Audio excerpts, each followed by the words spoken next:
नमस्कार, लोकसंदेश न्यूज चॅनलमध्ये आपलं स्वागत आहे। पाहूयात आजची विशेष बातमी। आटपाडीत एलसीबीची धडाकेबाज कारवाई, 11 पिस्तूलसह 22 जिवंत काडतुसे जप्त। आटपाडी परिसरात सांगली स्थानिक गुन्हे अन्वेषण शाखेने अर्थात एलसीबीने मोठी कारवाई करत तब्बल 11 पिस्तूल व 22 जिवंत काडतुसे जप्त केली आहेत।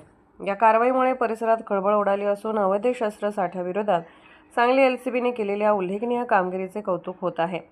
या धडाकेबाज कारवाईची दखल घेत विशेष पोलीस महानिरीक्षक रंजन कुमार शर्मा यांनी सांगली एलसीबी टीमला 50,000 रुपयांचे बक्षीस जाहीर केले आहे।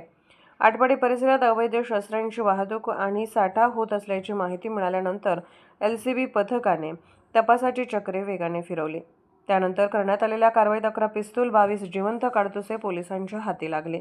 या कारवाईमागे नेमकं कोण आहे, ही शस्त्रे कुठून आणण्यात आली होती आणि त्याचा वापर कोणत्या कारणासाठी होणार होता याचा तपास पोलीस करत आहेत। सांगली जिल्ह्यात अवैध शस्त्राविरोधात पोलिसांकडून सुरू असलेल्या कारवाईमध्ये ही कारवाई महत्त्वाची मानली जात आहे।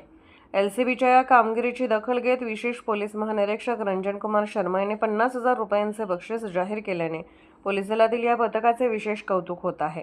आटपाडीत 11 पिस्तूल आणि 22 जिवंत काडतुसे जप्त करण्याची ही कारवाई नेमकी कोणत्या आरोपींवर करण्यात आली आणि पुढील तपासात काय समोर येते याकडे आता लक्ष लागले आहे। झालेला आहे त्याबद्दल काय सांगाल? गुन्हा घडण्यापूर्वीच ताब्यात घेतले गेले ते सुद्धा हे अतिशय जे आहे से चांगली कामगिरी झालेली आहे। आपला एसपी तुषार जोशी साहेबांचे मार्गदर्शनाखाली आपले लोकल क्राईम ब्रांचने चांगली कामगिरी केलेली आहे। मी जे आहे से हे सर्व टीम जे आहे त्यांना 50,000चे रिवॉर्ड घोषित करत आहे आणि ते रिवॉर्ड त्यांना जे टीमचे सदस्य असेल ते सर्वांमध्ये वाटप होणार आहे आणि भविष्यामध्ये पण त्यांनी अशीच जे आहे चांगली कामगिरी करत राहावा यासाठी त्यांना जे आहे से आम्ही जे आहे से मार्गदर्शन देणार आहे आणि त्यांच्याकडून अशी आम्ही अपेक्षा करणार आहे। थँक्यू। अशाच विशेष घडामोडींसाठी आमच्या YouTube चॅनलला सबस्क्राइब करा, Facebook पेजला लाईक करा आणि Instaला फॉलो करा।